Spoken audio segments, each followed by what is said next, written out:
There we go. Great. But we're live.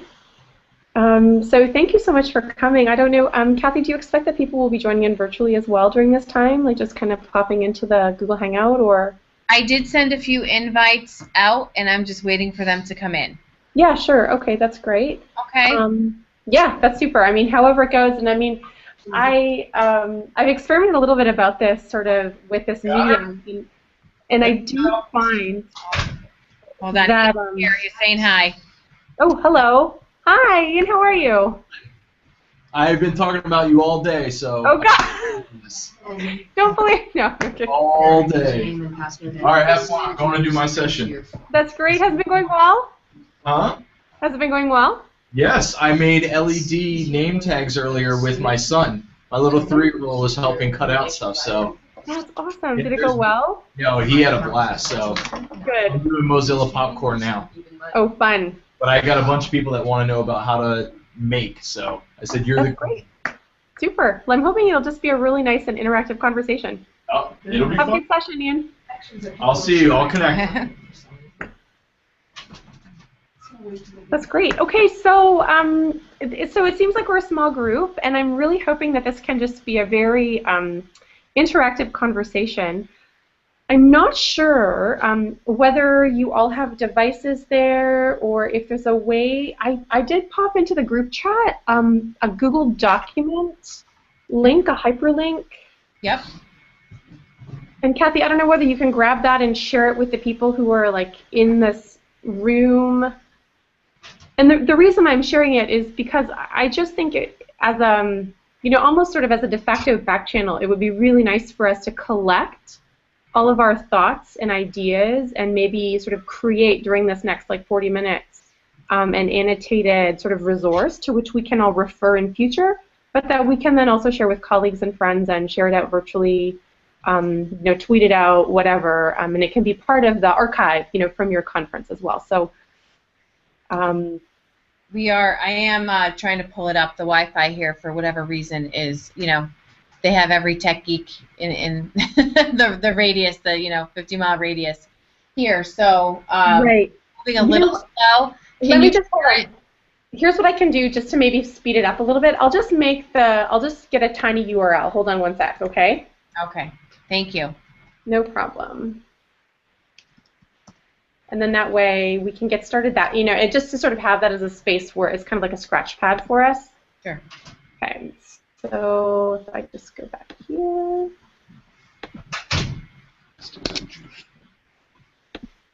Okay.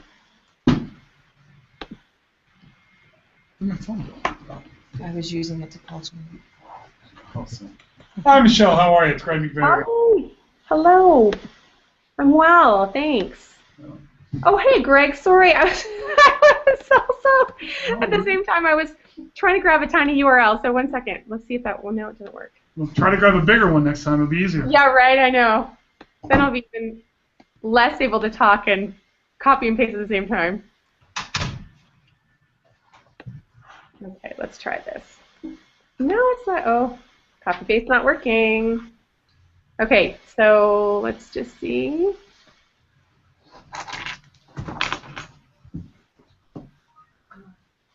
Okay, W-O-J-H.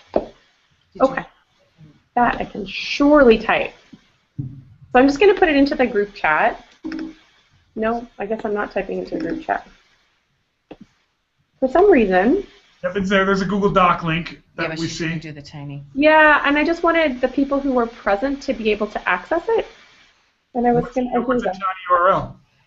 Here we go. For some reason, I wasn't able to type into the chat window for a second. KF3WOJH. That should be a little bit quicker. Into the UNH, the main sheet. There's a link to the spreadsheet for the Hangouts on Air.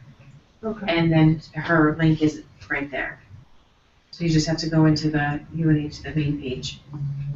You got it, right? Yep.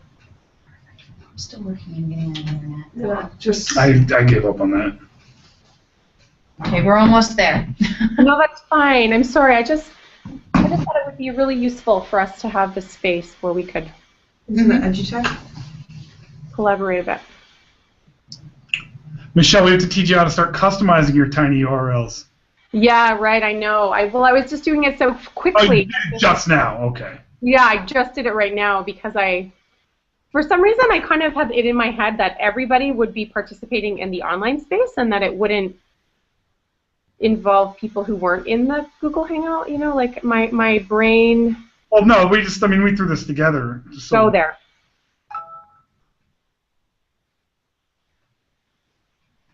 So the link that you gave us takes us to your, if I hit the right one. All right, it takes us to your MSU page.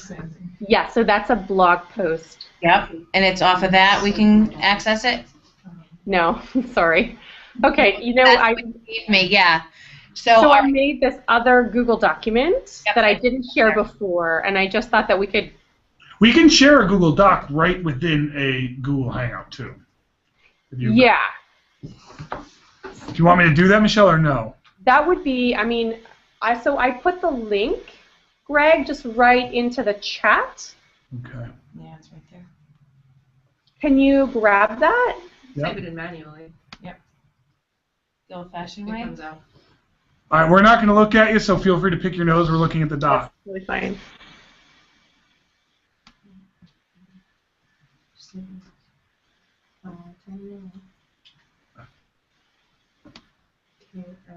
So we're in the doc now. Okay, good. Perfect.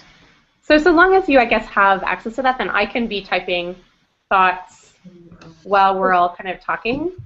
I didn't know you took over the your online grad program. Is that the MS Pet hashtag I always see? So Greg, I'm actually one part of the team.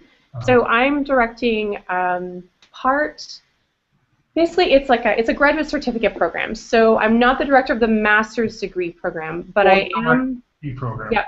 And That's what I recommend everybody take when they're asking about. Yeah, because Lee and Punya direct that. But the courses that I've written as part of the grad certificate are kind of a complement to the master's, and most master students take these classes. But it can also be a standalone credential for people who don't want a whole MA degree. For us, that's a 6-year in Connecticut. Okay. Yeah. Cool. So so that's what I'm doing right now, and I'm working with Lee and Punya really closely, and so it's really great. So thank you, I guess, for coming, and I really was hoping that this, again, would just be a really nice conversation among colleagues about making things. As part of the Masters of Ed Tech program at Michigan State University, we have integrated sort of this idea of making into our curriculum very explicitly, and actually into one of the courses for which I'm responsible. So this class is CP 813, and it's or 811 rather, and it's part of a course that broadly focuses on innovative sort of uses for technologies in educational contexts. So that's really kind of how we oriented ourselves toward the maker movement. The maker movement sort of came onto our radar, a few years ago when we started kind of playing around with some ideas. And we just increasingly started to see the potential for these ideas in our classes. Students in our online classes conduct maker activities as part of their online learning experiences, and we certainly integrate maker sort of ideas and activities into other modes of our programs at MSU. So we have a hybrid cohort that comes to campus in June for a couple of weeks, and then they do some online work. And this year, we're actually collaborating with the MSU libraries, and we're going to be creating a maker fair there at the libraries for children and families to come and sort of engage in some maker activities. And in our overseas programs, we also connect very deliberately with a makerspace in Galway, Ireland, and our students go and talk to the folks there who are engineers, entrepreneurs, creative souls of many different sorts, and they create all sorts of interesting sort of products with them. in that collaborative sort of networking space. So that's just a little bit of background in terms of the curricular sort of infusion of maker ideas into our courses. Hi, Peggy. Welcome. Yes. Hi, welcome. And so what I'd like to do today really is to sort of talk to you about the ways that we imagine maker spaces, or we really think about maker activities as being really authentic and exciting opportunities for students and teachers to engage together in the making of things. And we really see these activities broadly as just being, problem-solving activities, but also supporting, particularly because I think about literacies in lots of different ways. We really see the potential there for like the circuits that maybe you saw kind of Ian building today, or I'm not really sure kind of what experiences you've had, but having integrating kind of like the making of a very simple circuit and integrating those activities into your English language arts curriculum. We see it as a way to think about multimodal sort of literacies and thinking about how to express ideas with this artistic creation that integrates really sort of foundational ideas in science too. So we see it as sort of an interdisciplinary opportunity. Maybe I'll just stop there, and I would love to sort of listen also to the people who are sort of attending, listen a little bit to sort of what brought you to this session and sort of why you're also interested in maybe maker things or ideas. Not sure. Look up from screens. So I saw the heads kind of all came up at the same time. I told you I'm learning as we go here, so I'm just trying to get Into the corner. Yep, that's I have to do things, as much PC way as I can. I know there's all these shortcuts. So sorry. All right. Did you hear the question? Just to be sure that you heard the question. Why are we here? Yeah. Basically, that's it. Like, what's your interest in making, or have you done it before? I just love to know a little bit about you too. Sure. I'll just start. So my name is Cara DePetris. I'm a science teacher. Mm-hmm. I'm here with Jen Dool, who's also a science teacher. We actually just developed a project together that she's implementing now. I'm going to implement in a couple weeks. And we're teaching circuits. And we're doing, it's a trash for teaching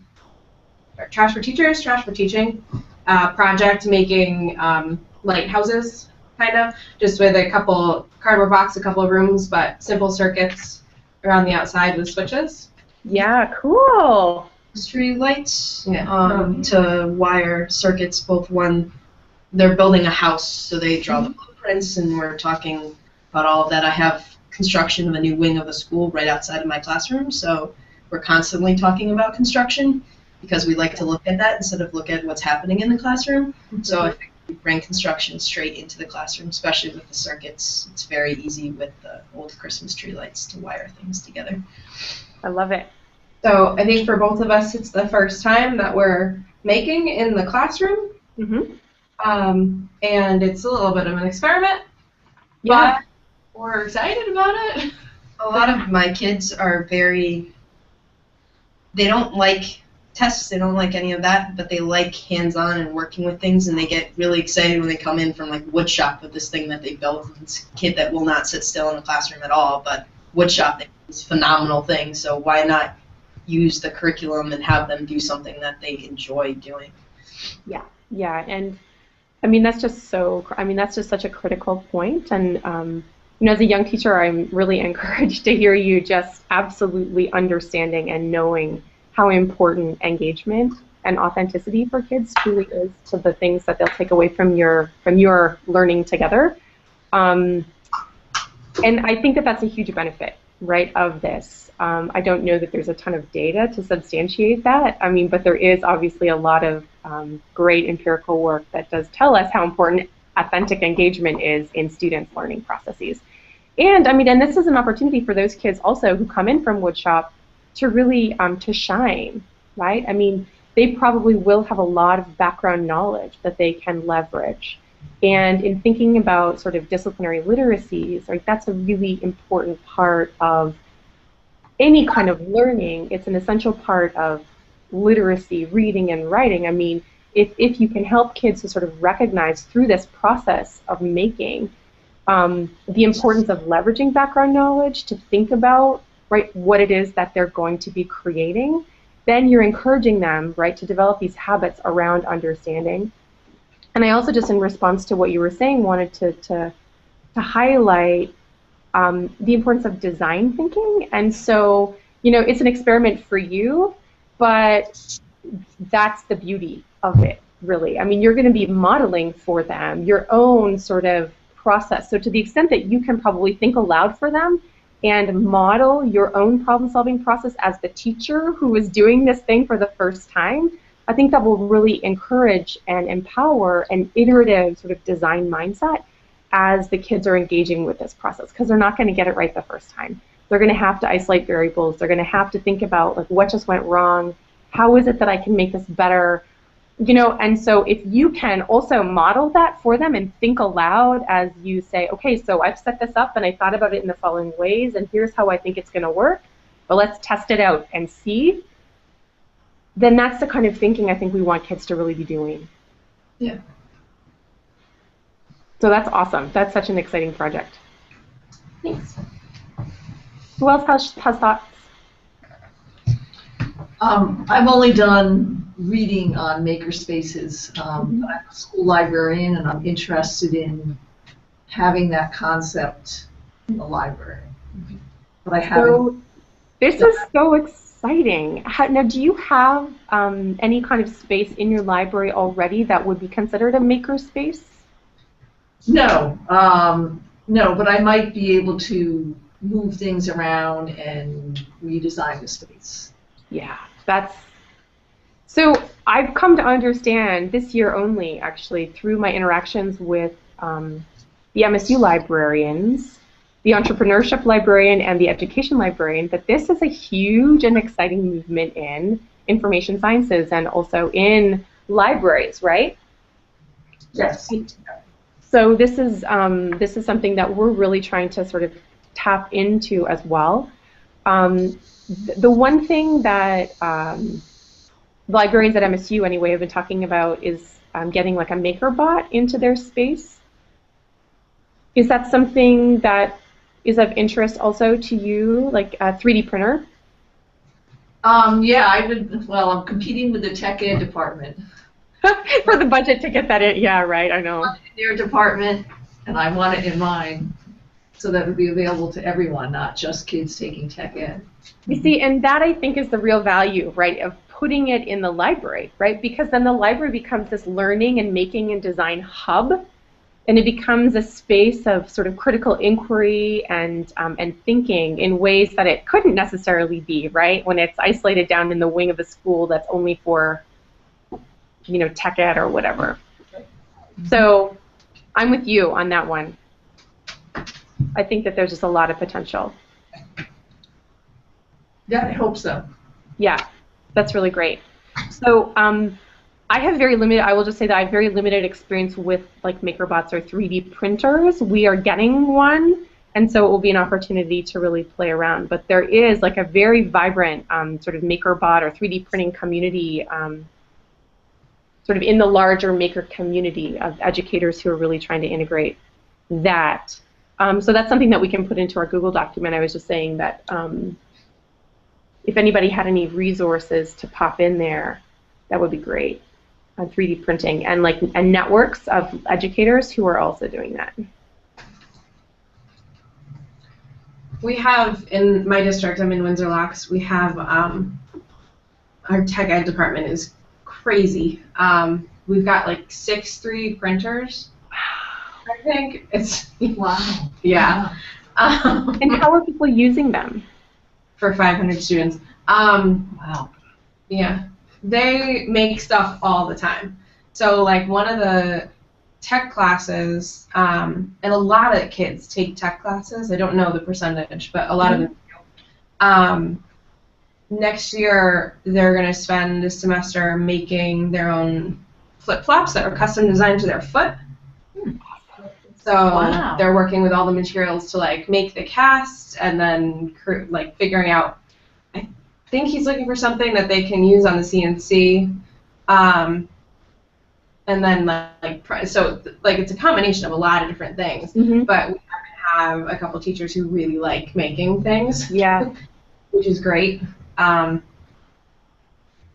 that make any sense? I'm sorry to interrupt. I was just going to ask, because I think this is sort of like I like to kind of think about the curricular connections in sort of in interdisciplinary ways. So, when I think about like a teacher librarian, or I think about, an English language arts teacher, or I think about even a science teacher and a technology teacher kind of talking about this project in particular. Okay, so we're going to make flip-flops, right, using our amazing resource molded to the student's foot. Like, what interdisciplinary connections can you imagine for that assignment? A lot. You could do, there's biology with alignment, like orthotics, and right? Anatomy, history of sandals. Right, I know. Yeah, so there you go. So history of sandals. Just even measurements. We have to teach measurement at the beginning of pretty much every science curriculum, and it's so boring to measure your desk. What's the area of your desk? But something like, let's build a flip-flop, but let's find the area of the flip-flop. How much material do we need to make this happen? Exactly. There's a lot. In order to implement it, though, you need collaboration between teachers and departments, which I think we're good at. And with this project, I just walked in with the tech teacher yesterday morning and telling him about what we're doing. And saying, like, we're requiring them to fill out title blocks, and their grade is in like a shop drawing submittal block, so it's approved, denied, revise, and resubmit. Like, it's a formal shop drawing submittal block. And I had never had the opportunity before to actually talk to him about what they do. And next year there's an architecture class. They don't have it this year, but that's where he's taught that before. I'm talking about the things we're doing and where it does overlap is nice. I'm brand new. It's my first year there, so I know nothing about their curriculum, but I could posture that none of the other teachers know anything about their curriculum either, regardless of how long they've been there. Yeah. So it's just about talking to people and communicating and making that effort. Yeah, it really is. And just sort of, and I think that to the extent, I mean, so as a group of, colleagues right now talking about these ideas and how powerful they are, I really just think it's so essential to make those connections explicit, so to get buy-in, right, on a staff, to really, go through that process of imagining, and that's a lot of fun. And I think that if you can get that on an agenda at a staff meeting or something, right, that could be a way for you to sort of take the lead on initiating some of these ideas, like into your curriculum. Yeah. Our last PD, I was sick, but our last PD was actually an ed camp. They ran it as an unconference. Right. And that's like the perfect forum to say, let's get together and develop a interdisciplinary project. And it gives time allotted. It's not outside of school working hours, to do it and get it done. Yeah, exactly. I think that there are some other folks there. I can't see everyone. Hi, Greg. Greg, your arm. What brings me here today? I have an Arduino sitting in a box that I've had, and I'm trying to get onto Homago to do a lot of. If anybody's not familiar with Homago, it's set up by the Connected Learning Alliance, and they just have like maker sessions online. And I got my Arduino to set it up there, and I feel like, and I've come more to the conclusion that my making is my writing in a sense, but I'm still trying to force myself to get into more physical making. I just ordered a makey to play with my kid. But I keep telling myself, all right, this is going to be the weekend I take out the Arduino. It's literally just it's my unmake project. Right, you know what, Greg, and I can actually kind of, I can totally identify with this because here's the thing, like, I think there's been this huge rush, and this is just me kind of, like, thinking aloud right now. There's been this huge rush toward these kits, right? And I mean, and we have actually asked our students in our classes to purchase a kit, to sort of source out the affordances and the constraints of these kits and sort of figure out what they could see as potentially useful in their classrooms. We do find that we have to make those connections pretty explicit for people because it's kind of a leap. Mm-hmm. But I find that like with Arduino, like I have not even explored it at all, only because I feel like the requirements of me in terms of like the skill set for like setting that up is kind of, it'll take me some time. Mm-hmm. Right? Whereas like a Makey is like literally like I plug it in and I kind of use it as a peripheral device. For me, that's a little bit simpler, or even squishy circuits. And I mean, in terms of kind of like an entry level, sort of getting kids and teachers to kind of buy into some of these kits, I think honestly, like the easier, the better. Would you agree with me? Because I had to get across the idea that I have to start thinking about teaching writing as making too. Oh yeah, for sure. And looking at those, is Peggy with us, or is she just frozen there, or is she that good at standing still? I think she's just got her image, and I'm not sure whether she's.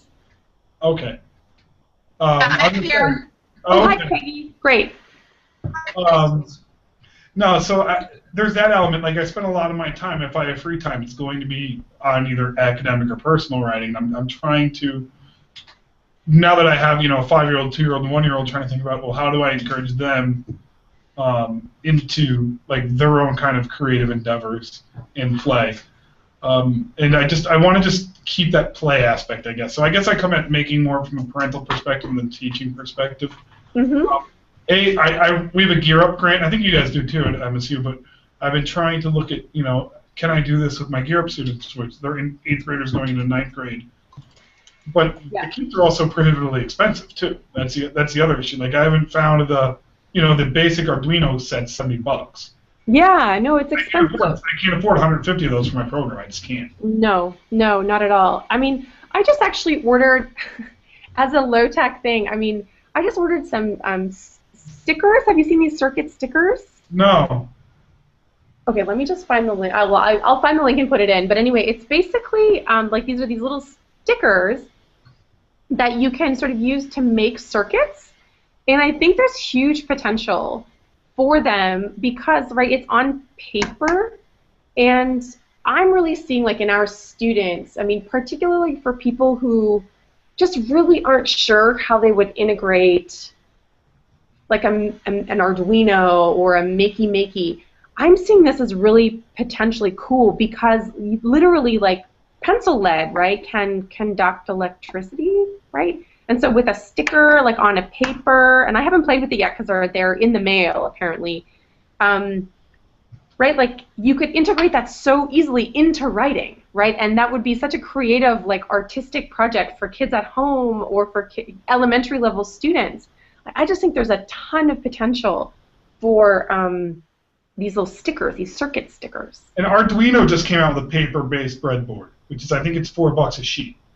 Oh, see, I didn't even know that. And so let's. I heard a guy on Twitter, I forget his name, but he's big in the Maker Ed community, and he's having students and himself make personalized like electronic business cards. That's yeah. Ian shared a link to that. Make personalized. Yeah, exactly. I will try to find it. Yeah. Yeah, exactly. Exactly. Yeah. So, but I mean, what you guys are doing up there with your Maker Faire is it's awesome. You guys you're kind of on like the cutting edge, and thanks. I've just really started getting this idea of design thinking in schools. Of course, then I find it's like me getting a members only jacket, except it was like 1993 when I got it. Yeah. Maybe it's just a buzzword, but it's really, I think this idea of design, not just in my research, but in how I teach and how I learn. I'm really trying to make that like kind of the philosophical underpinning of how I approach teaching and learning. It's just design thinking. I know people say that's cliche and overdone and I'm late to the game, but for me it's not. It's new thinking to me. Well, and who cares if you're late to the game? Yeah. You made it. That's right, and that's a really good point. And I actually don't think it's late at all. I just think that there's something about like the zeitgeist currently that I think is I kind of feel like there's a bit of a shift happening in that the focus on sort of construction and play and creativity and really sort of like engagement, I think all of those things kind of combined it's sort of like enabling like a renaissance of this way of thinking and imagining the act of learning or the processes involved in learning. And I just think that there's so much potential for supporting like these creative activities if we integrate design thinking into everything that we do with our students. Making it very clear and actually an expectation that iteration is an authentic part of the creative process. I mean, I don't know about you, just thinking about your writing, Greg, but I mean, I know that from when I'm writing, to make something that is clean and well structured and really tightly organized, I got to create this really big and awful and ugly document first. That is disorganized.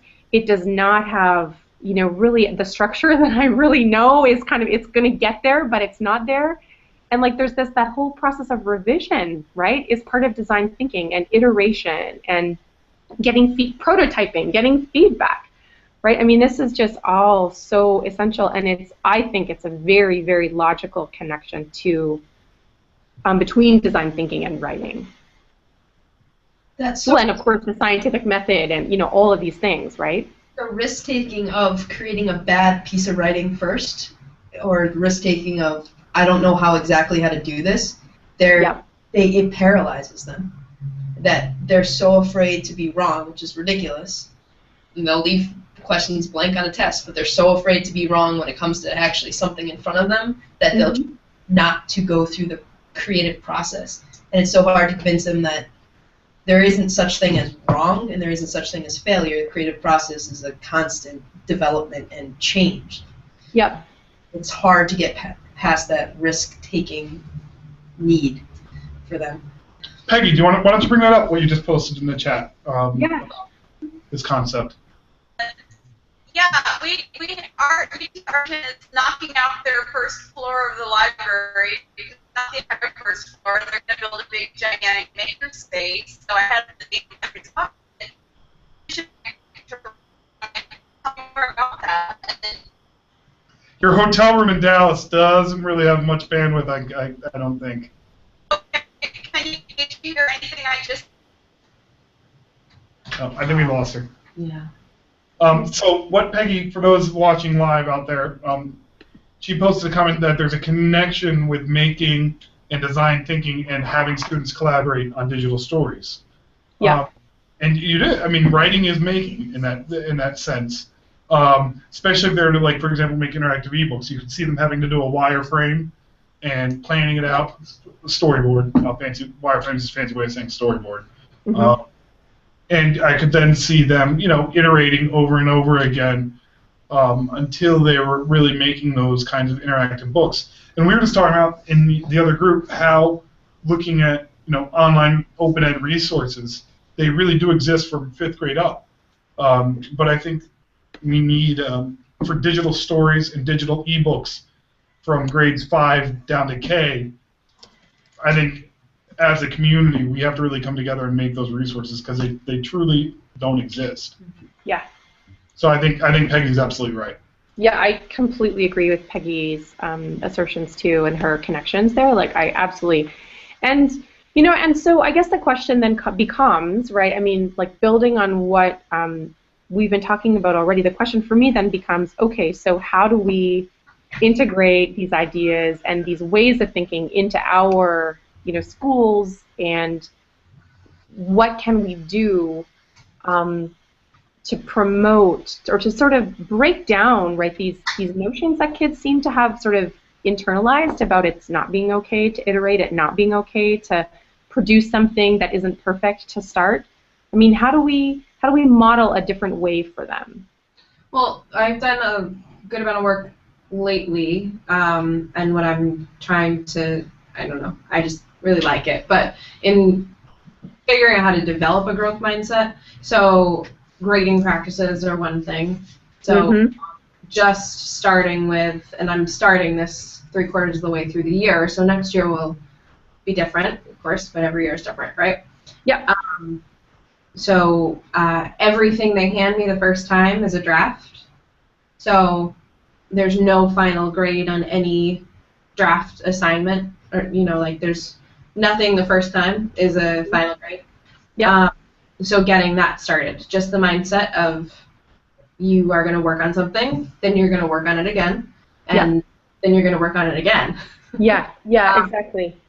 And giving them every opportunity to, first of all, try and try again, understanding that if they do it wrong the first time, there's always another opportunity. And secondly, helping them prove that they met the standard, because isn't that our goal? Right. If we're trying to teach them something, I'm not going to grade them. If they get it afterwards, that's awesome. So I'm going to recognize that they got it, not that they got it a week too late. Right. Right. Exactly. So I think that is just one place where I'm trying to start with a growth developing a growth mindset. But to Jen's point before, they're so afraid to try. It's mostly in my accelerated class where they're afraid to try. Because of course. Yeah, exactly. Well, and actually, in the little maker fair that we ran at this conference about a month and a half ago now, a lot of the teachers were afraid to try too. Yeah.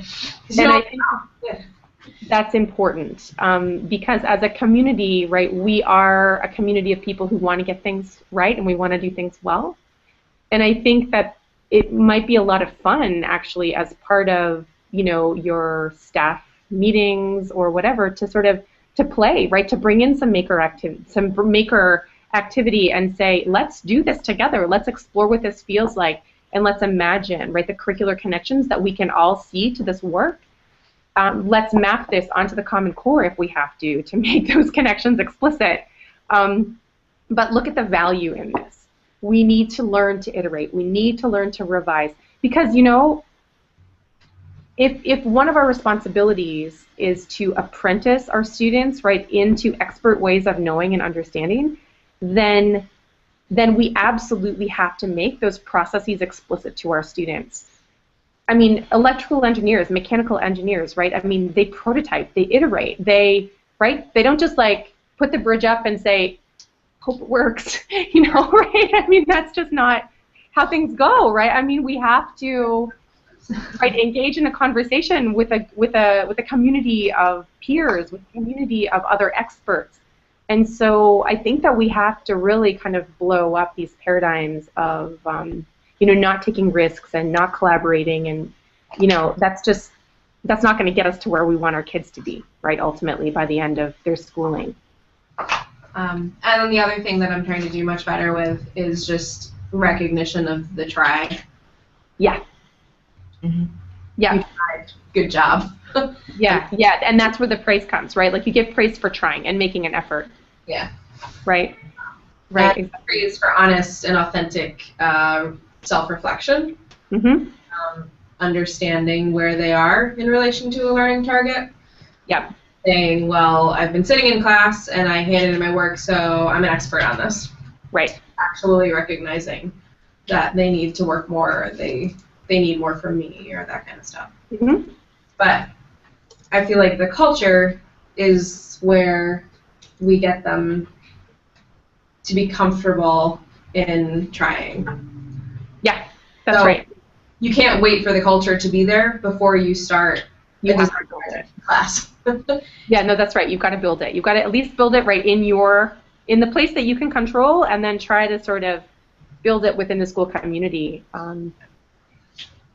Because gosh, when I work with our masters, right, these are in-service teachers for the most part, this really challenges them. Like, this is the course, the maker course, right, we're asking them to sort of build and iterate and revise and design all these things. People find it frustrating. We start them off actually using Mozilla Popcorn, and when the software doesn't work, things go crazy.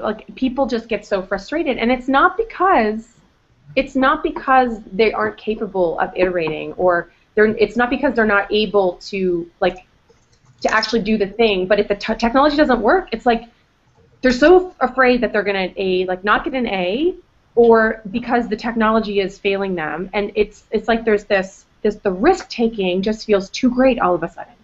Right? Instead of just sort of stepping back and saying, no, what could I do to solve this problem? Right? Who could I talk to? Who in my network, right, could I collaborate with to kind of find a solution? Right? Yeah. That it goes from 0 to 100, in terms of their anxiety level. So I just think that as teachers, we need to pull back a little and even sort of think about how we allow ourselves to iterate and create, and what that process is for us too. Mm-hmm. There's a value in that, making that process explicit for our kids. Yeah. Just kind of as a side note, because you were talking about it before, on one of the rubrics for a piece of the design project, mm-hmm. It as apprentice, licensed, and master, thinking of your apprentice, license, and then I like that a lot.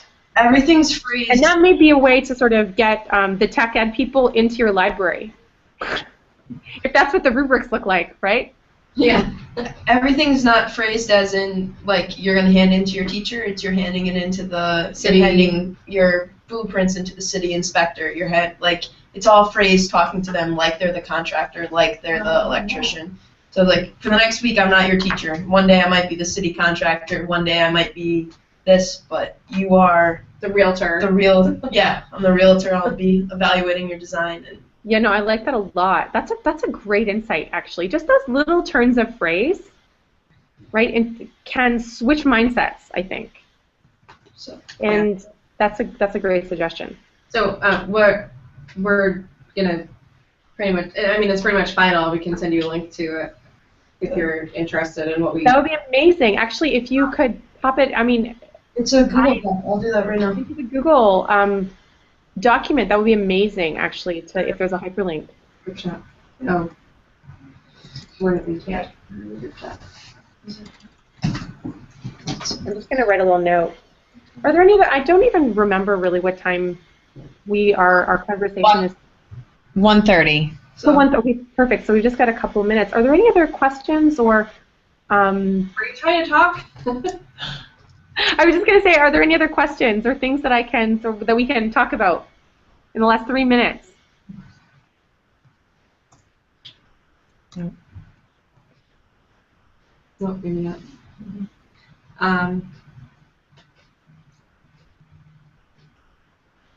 Well, I was just going to say that, in terms of the how-to, I mean, I also know that it's important to be able to have access to resources where you can kind of imagine, doing things and have sort of a bit of a script to follow sometimes, if this is your first effort. And we certainly did look at some resources online, and we've referenced them in that blog post that is actually in the schedule. So you can certainly access the how-to. And there's some images also embedded in there, so you can kind of see what our circuits look like. But literally, I mean, the materials that we've used have been very, very basic. And so just thinking about your architecture project, the copper tape is awesome. A little, coin battery, a simple LED light. That went in today. Yeah, right, exactly. And that's exactly one of the activities that we did. The more advanced activity that we tried involves sewing with conductive thread, which is pretty cool, actually. Awesome.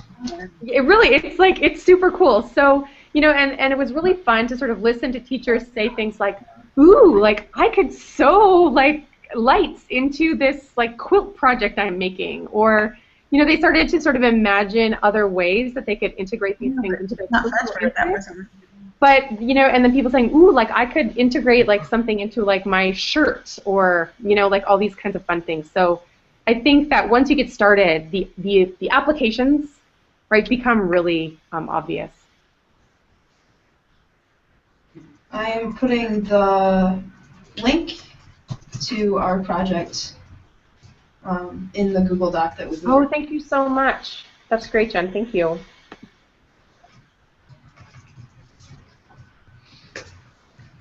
Why is there two of us? We have two Peggies. Two Peggies. Yeah. Okay. Well, this has been absolutely wonderful. I've really enjoyed the conversation. Thanks for coming. Thank you so much. I feel like it's a conversation that could go on for a really long time. But I really love the unconference, right? I mean, where it's just a conversation among colleagues building capacity. And I was going to say that if you're on Twitter, like if you don't mind like adding your Twitter handles or something like into this Google document, I'd love to follow your work on Twitter. And certainly I can add mine too. I'm at MS Hegerman on Twitter. And I just find that's a really powerful space for, really sharing out professional ideas, like quick on the fly, links to stuff you're doing. So I hope to definitely follow you all and your work, your maker work. Thank you very much. Thank you so much. Thank you so much. Thanks, Kathy. Okay, so I guess I'll finish up some notes in the Google document, but that's it, right? Perfect. And I'll make sure Ian will share everything out as well. That sounds great. Thanks for inviting me. All right. Thank you so much. It was wonderful. Okay. Thank you. Bye. Bye. Bye.